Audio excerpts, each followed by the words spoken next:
વાત વિસાવદર વિધાનસભા પેટા ચૂંટણી મામલે આમ આદમી પાર્ટીનો કાર્યકર પૈસા સાથે ઝડપાયો। માંડવાડ ચોકડી નજીક પોલીસ ચેકિંગ દરમિયાન કારની તપાસ કરતા પૈસા મળી આવ્યા। આમ આદમી પાર્ટીના પ્રદેશ મંત્રી રામ ધડુક અને ડ્રાઈવર પણ ઝડપાયા। કારમાંથી 55,000ની રોકડ મળી આવી। પોલીસ દ્વારા એફએસટીની ટીમોને પણ જાણ કરવામાં આવી છે। નોંધનીય છે કે એફએસટીની ટીમ દ્વારા પૈસા બાબતે તપાસ હાથ ધરવામાં આવશે। અલગ અલગ કવરમાં પૈસા રાખવામાં આવ્યા હતા। કવર ઉપર લખાયા હતા બૂથના નામ અને નંબર। એટલે આ ખૂબ જ મોટા અને મહત્વના સમાચાર વિસાવદરથી। हमने तब चेकिंग किया तो उसमें कुछ प्रचार का जो है साहित्य था, कुछ अम्ब्रेलाज थे और कुछ पैम्फलेट्स थे। तो उसके बाद हमने गाड़ी को और अधिक चेक किया तो उसमें कुछ एनवलप्स थे। एनवलप्स को खोला गया तो उसमें जो है कैश निकला, जो टोटल अमाउंट 55,000 रुपया मिला। उसके बाद हमने जो है एफएसटी को इन्फॉर्म किया कि इस तरह से हमें कैश जो है बरामद हुआ है। एफएसटी टीम मौके पर पहुंची और उसने अपनी जो है अपने कार्रवाई की आगे की। વાત કરીએ વડોદરામાં ભગવાન જગન્નાથની રથયાત્રા સાદગીથી નીકળશે તેવા સમાચાર છે। અમદાવાદ પ્લેન દુર્ઘટના બાદ આ નિર્ણય લેવાયો છે। ભજન કીર્તન અને ભંડારા સિવાય કોઈ આયોજન નહીં કરાય। ડીજે નૃત્ય જેવા તમામ આયોજનો બંધ રાખવાનો નિર્ણય લેવામાં આવ્યો છે। વડોદરાના 33 મુસાફરોએ પ્લેન દુર્ઘટનામાં જીવ ગુમાવ્યા છે અને તેના કારણે આ નિર્ણય લેવામાં આવ્યો છે।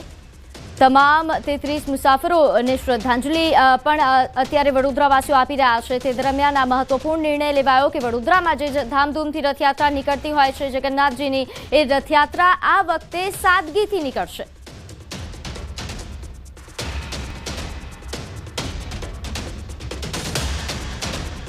તો ડીજે નૃત્ય જેવા જે તમામ આયોજનો અહીં કરવામાં આવતા હોય છે તમામ આયોજનોને બંધ રાખવામાં આવશે। સાદગીપૂર્ણ આ રથયાત્રા નીકળે તેવા પ્રકારનું આયોજન। अहमदाबाद 12 तारीख को जहाज का हादसा हुआ। उस संदर्भ में इस्कॉन मंदिर की तरफ से आने वाली 27 जून को जो भगवान श्री जगन्नाथ जी की रथयात्रा तो बड़ी सादगी के साथ निकलेगी। उसमें सिर्फ भगवान का रथ होगा, भगवान इसको विराजेंगे और पीछे वर्षों से प्रसाद इत्यादि वितरण होता है और हमारे संतों भक्तों वैष्णव का कीर्तन होगा। किसी प्रकार का कोई बाजे गाजे इत्यादि और मंदिर में। તો સંવાદદાતા હાર્દિક આપણી સાથે ફોન લાઈન પર જોડાઈ ગયા છે। હાર્દિક, વડોદરામાં જે રથયાત્રા નીકળવાની છે તે સાદગીથી નીકળશે, તો હવે કેવું આયોજન? બિલકુલથી જો વડોદરાની વાત કરીએ તો વડોદરા સંસ્કારી નગરી છે અને દર વર્ષે અષાઢી બીજે અહીંયા ભવ્યથી ભવ્ય રથયાત્રાનું આયોજન કરવાની પરંપરા ચાલે છે। તમે જાણો છો કે અમદાવાદમાં ખૂબ જ ગોઝારી ઘટના બની, દુઃખદ ઘટના બની। ત્યારબાદથી જે વડોદરા ઇસ્કોન ટેમ્પલ છે તેમના દ્વારા એક મહત્વપૂર્ણ નિર્ણય જે છે તે લેવામાં આવ્યો છે। દર વર્ષે જ્યારે રથયાત્રા યોજાતી હોય છે ત્યારે હજારોની સંખ્યામાં ભક્તો એમાં જોડાતા હોય છે અને ખૂબ જ મોટી માત્રામાં ડીજે બેન્ડ બાજા સહિતના જે કાર્યક્રમો છે તેનું આયોજન થતું હોય છે। પરંતુ અમદાવાદની ઘટના બાદથી જ જે વડોદરા ઇસ્કોન છે તેમના દ્વારા જાહેરાત કરવામાં આવી છે કે આ વર્ષે રથયાત્રા તો નીકળશે, પરંપરા જે છે તે નહીં તૂટે, પરંતુ જે તામઝામ હોય છે, જે ધામધૂમથી રથયાત્રા કાઢવામાં આવે છે તે નહીં કાઢવામાં આવે। ભંડારો અને પ્રસાદી જે છે તેનું એક સામાન્ય આયોજન છે તે કરવામાં આવશે। ટૂંકમાં કહીએ તો અમદાવાદની ઘટના બાદ સાદગીપૂર્ણ આયોજન કરવામાં આવશે। જી હાર્દિક, મંદિર તરફથી કોઈ ફેરફાર નહીં। અમદાવાદમાં પરંપરા મુજબ જ 148મી રથયાત્રા નીકળશે।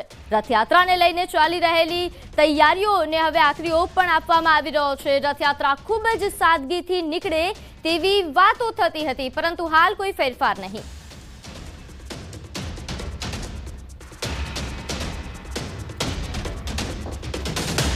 ત્યારે હાલ રથયાત્રાની તૈયારીઓને લઈને વધુ વિગત સાથે આપણી સાથે સંવાદદાતા વિભુ લાઈવ જોડાઈ ગયા છે। વિભુ, કેવી તૈયારીઓ અને હાલ જે ચર્ચાઓ થતી હતી કે કદાચ સાદગીથી રથયાત્રા નીકળે, પરંતુ હાલ કોઈ એવા સમાચાર નથી?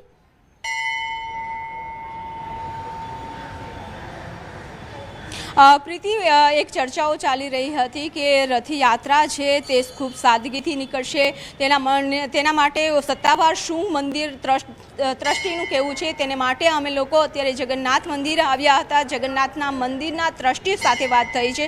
તેઓએ કહ્યું છે કે જ્યારે રથયાત્રા નીકળે છે એ પરંપરાગત રથયાત્રા નીકળવાની છે.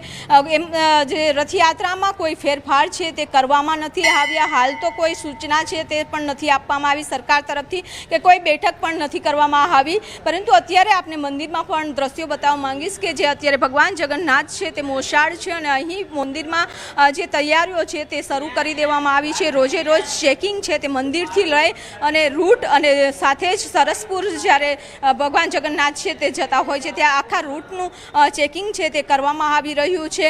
રોજે રોજ આ ચેકિંગ છે તે થશે. ભગવાન જગન્નાથની સુરક્ષા સાથે સાથે ભક્તોની પણ સુરક્ષા ખૂબ જ મહત્વની હોય છે. તેની તૈયારીઓ અત્યારે શરૂ કરી દેવામાં આવી છે. પરંતુ વાત છે કે અમદાવાદમાં જે પ્લેન દુર્ઘટના થયું અને એમાં લોકો જે મૃત્યુ પામ્યા છે તેને પણ શ્રદ્ધાંજલિ આપશે. ભગવાન જગન્નાથને પ્રાર્થના કરશે કે આવી કોઈ ઘટનાઓ છે તે ફરી ક્યારેય બને નહીં. સાથે સાથે જ લોકોને પણ હિંમત છે તે ભગવાન જગન્નાથ આપે. ભગવાન જગન્નાથની રથયાત્રા નીકળતી હોય છે ત્યારે ભગવાન ખુદ છે તે ભક્તોને દર્શન આપવા માટે નીકળતા હોય છે, આશીર્વાદ આપવા માટે નીકળતા હોય છે. અને પરંપરાગત વર્ષોથી કે ભગવાન જ્યારે જગન્નાથ રથયાત્રાએ નીકળે છે ત્યારે સાથે ભક્તો જોડાતા હોય છે, ભજન મંડળીઓ જોડાતી હોય છે અને ભગવાન જગન્નાથને આરાધના કરતા હોય છે. તે જ પરંપરાગત મુજબ આ વર્ષે પણ રથયાત્રા નીકળશે. અત્યારે જે મંદિરના ટ્રસ્ટી સાથેની વાતચીત થઈ છે તેઓએ જણાવ્યું છે કે હાલ તો કોઈ ફેરફાર કરવામાં નથી આવ્યો.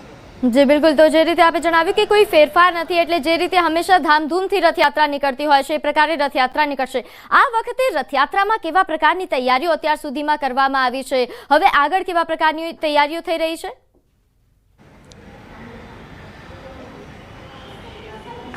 પ્રીતિ, જે રીતે અત્યારે ભગવાન જગન્નાથની દર વર્ષે પરંપરાગત જે રથયાત્રા નીકળતી હોય છે એટલે કે ભગવાન જગન્નાથ જળયાત્રા, એટલે કે ત્યારબાદ ભગવાન જગન્નાથ છે મોસાળ જાય છે, 15 દિવસ મોસાળમાં રોકાતા હોય છે અને ત્યારબાદ અમાસના દિવસે ભગવાન જગન્નાથ નિજ મંદિર પરત ફરશે. એટલે કે ભગવાન જગન્નાથને આંખો આવતી હોય છે એટલે નેત્રોત્સવની વિધિ છે તે પહેલાં અમાસના દિવસે કરવામાં આવે છે. એકમના દિવસે સોના વેશના દર્શન કરવામાં આવે છે. આખો શણગાર ભગવાન જગન્નાથને સોનાનો કરવામાં આવે છે. આખો દિવસ ભક્તો માટે ખુલ્લું રહે છે, દર્શન કરી શકે છે. અને ત્યારબાદ બીજે દિવસે મંગળા આરતી 4 વાગે કરવામાં આવે છે અષાઢી બીજના દિવસે. ને અષાઢી બીજના દિવસે ભક્તો છે તે રથયાત્રામાં જોડાતા હોય છે. ભગવાન ખુદ જગન્નાથ ભક્તોને છે તે દર્શન આપવા નીકળતા હોય છે. આ પ્રકારની તમામ વિધિની તૈયારીઓ છે અત્યારે મંદિરમાં થઈ ગઈ છે. સાથે સાથે સુરક્ષા પણ ખૂબ જ મહત્વની હોય છે.